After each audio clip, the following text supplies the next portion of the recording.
bine v-am găsit la un nou episod. Astăzi jucăm Minecraft. I-am luat un skin nou față de cel de data trecută. Asta nu mai contează. Dați like, abonați-vă și distribuiți acest episod.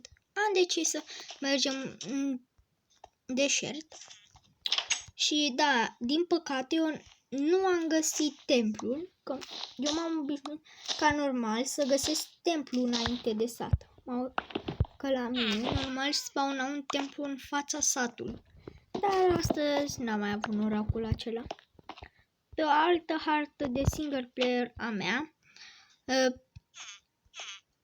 mi s-a spawnat un templu și în el am găsit două cărți. Una cu Power și una cu Unbreaking. Power 1 și Unbreaking 3 parcă. Da, asta nu mai contează. Chestia e că acum, da, cel mai mare bug care l-am eu. La mine, copiii sau bebelușii sau ceva, îi văd așa, fără cap. Îi văd decapitați.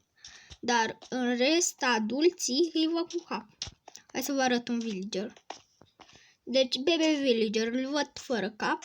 Vedeți? Toți sunt fără cap. Dar hai să mergem la un villager normal. Nu zici că satul ăsta e plin de bebeluși. În afară de arangole. Nu, da, nu mai găsesc și un adult.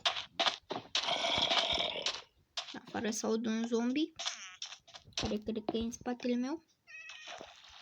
Da, uite o găină. Nu mai contează. Găina adult e așa. Dar puiul e fără cap.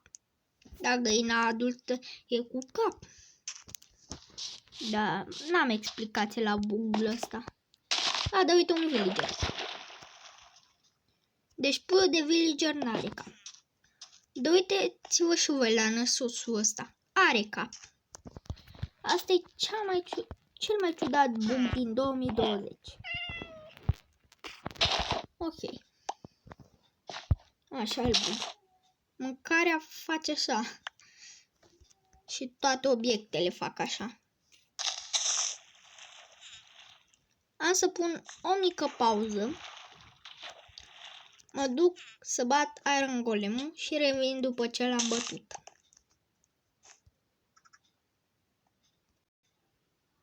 Ok, n-am început să-l bat. Am dat decât de 3 hituri în el. M-am băgat în casa asta și tot dormit. Să nu credeți că e un mob normal, că nu dă acum mine. Nu, poate că sunt o casă. Dar așa a.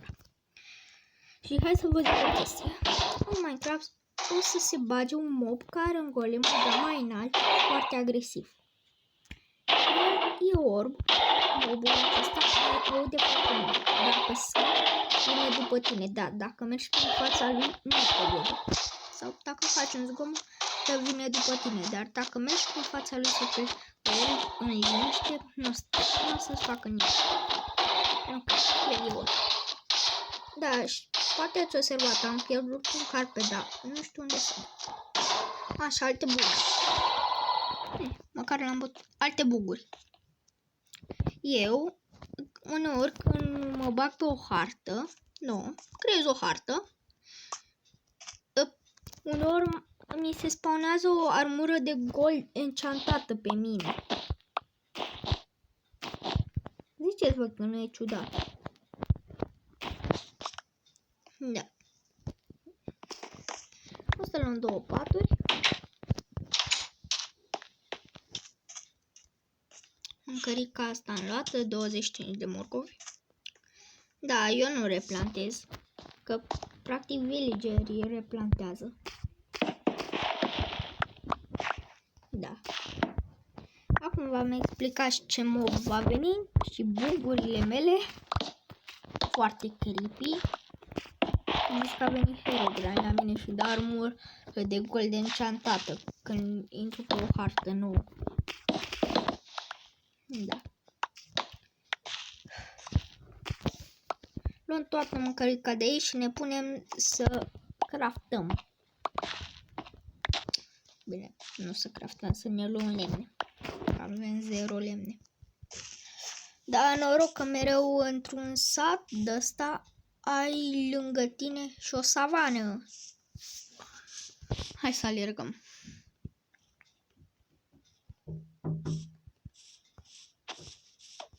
Imediat revin. Am revenit, am avut niște defecțiuni minore. Dar acum hai să luăm acest căpăcel.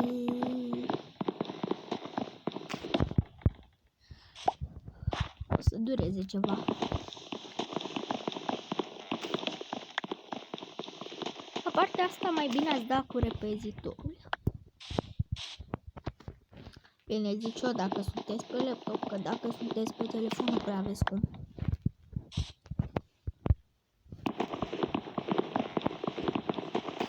Cinci lemn, 5 ori 5, nu, 6 ori 5, 30.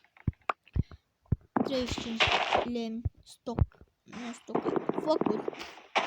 Am avea acum, 5 ori 7, toată lumea știe, 35.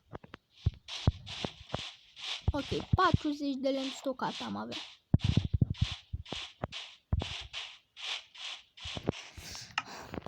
$40 de lemn stocat ne ajunge. Sau 32. Aparent e ori 4. Da, de fapt da, e ori 4. Că-ți dă 4 lemn. Uitați-vă și voi la toți puii, toți copiii. Se văd așa, zici că au fost decapitați. Apropo, dacă vreați să vedeți ce e în interiorul unui villager, asta e. Un gât fără sânge și fără os. Și fără gaură. Vine noaptea în sătucul nostru. În caz că vă întrebați de ce au carpeturile acestea, o să vedeți că nu o să-mi construiesc o casă. Că o să-mi fac un pat. Ia, eu-s frate cu villagerul ăsta.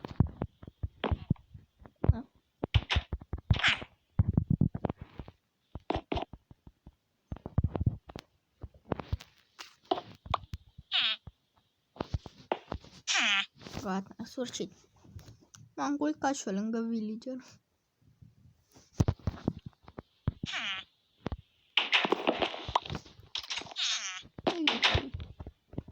Am închis ușa în nas.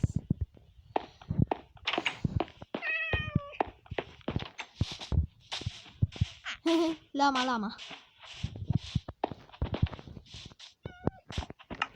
Ok. Hai să ne Hai să încercăm din nou faza asta. Ok, hai să ne facem bun.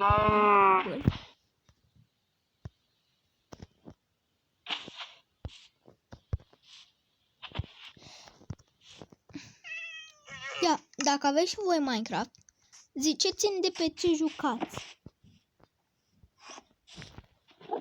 Pentru că eu joc de pe Bedrock Edition, adică de pe telefon.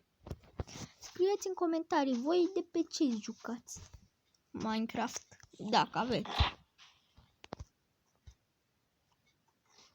Că poate o să avem și episoade de GTA 5. Contul meu pot să-l pun pe laptop.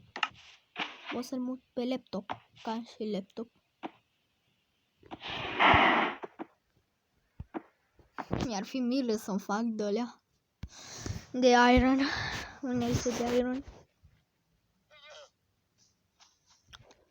În loc de unelte de iron îmi fac un scut.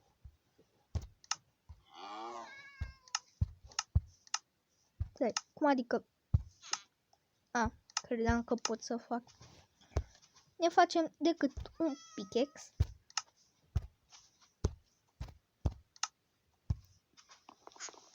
Știu că spar cu pickaxe-ul crafting table-ul. Dar ce să facem? Mă încurc ăsta la vizier. Da. Normal că nu găsim și iron. Asta e, ăsta pot să-l spar decât cu pickaxe-ul de stone.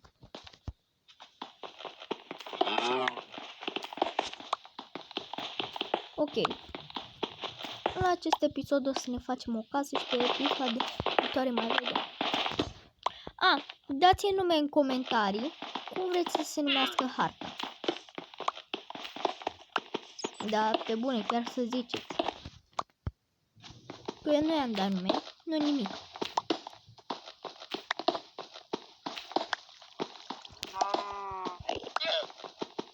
S-a auzit un Enderman. Deci trebuie să închidem ochii, cum s-ar zice.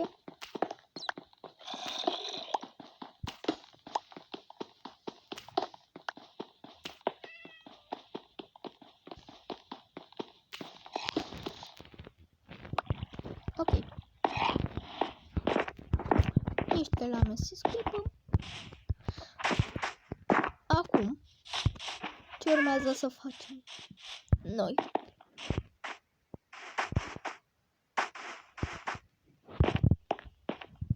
Urmează să spargem o casă. Ca să intre mobii. Și să fie mai lipsită, cum s-ar zice. Da, mi-am amintit. Haideți să luăm mâncare.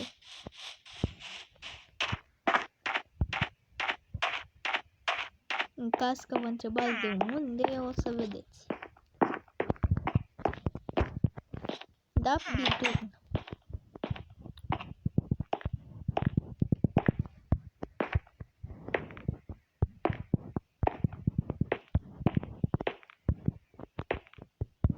Și vreau să scrieți așa. Punctul A.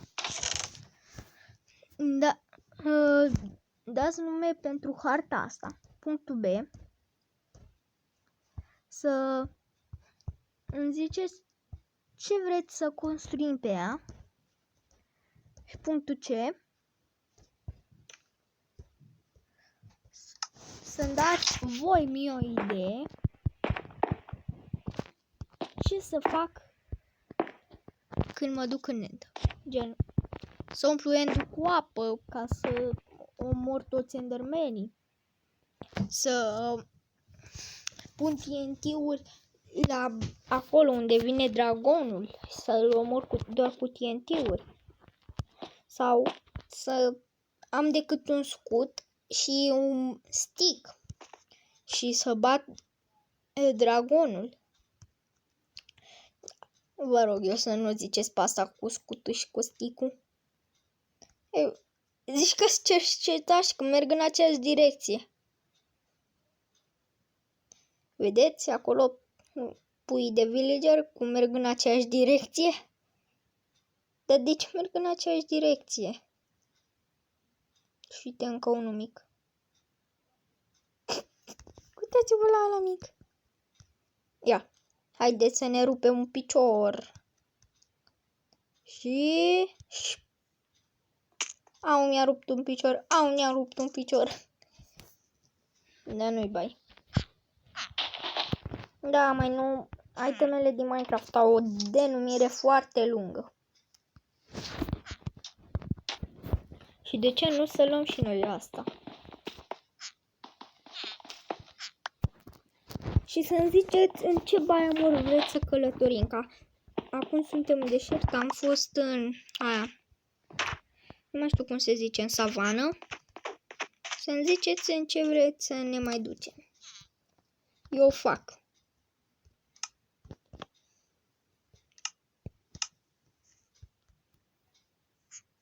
Sabie, un topor, un pickaxe. Deci mie îmi trebuie decât sabie, topor, pickaxe. Asta e trebuința mea.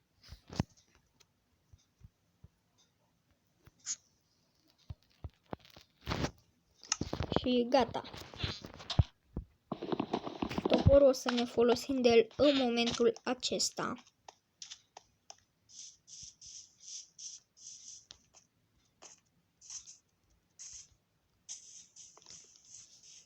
Ok. Eu n-am mai jucat de mult Minecraft. Și de asta mi-a venit ideea să postez un episod blană. Dar vă rog eu, strângă multe like-uri și să vă mai abonați la mine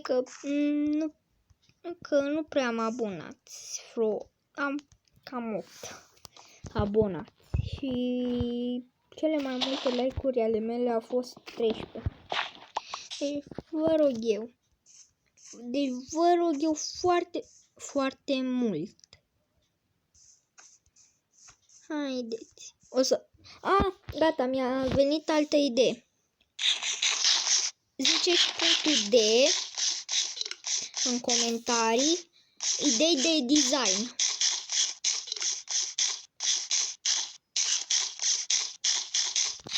Mai bine un morcov.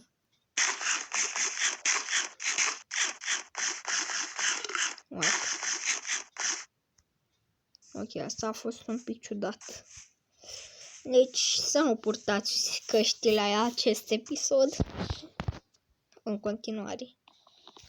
Apropo, iepurii sunt mai lenți. One shot. Pentru mine e satisfăcător că nu omor un iepure. Că se omoară foarte greu, normal. Dar mai nou merge foarte lent.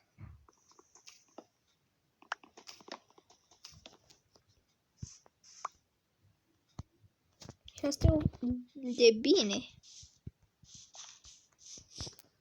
Uitați-vă și voi cât de mult lemn iau acum, cam topor. Decât cu mâna goală, mai bine cu topor.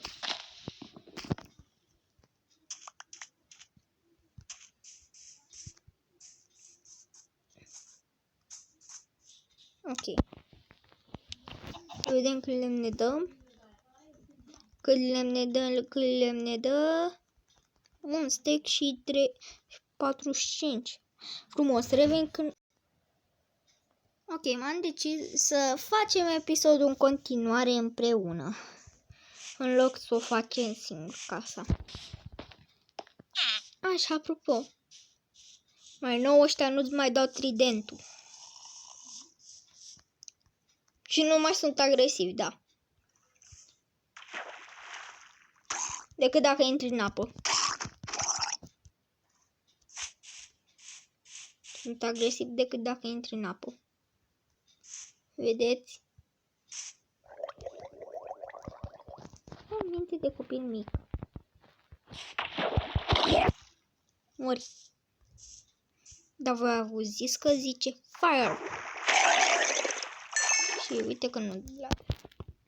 De fapt, hai să lăsăm acest episod pe data viitoare. Nu uitați, abonați-vă, dați like și distribuiți acest episod. Și pa, pa!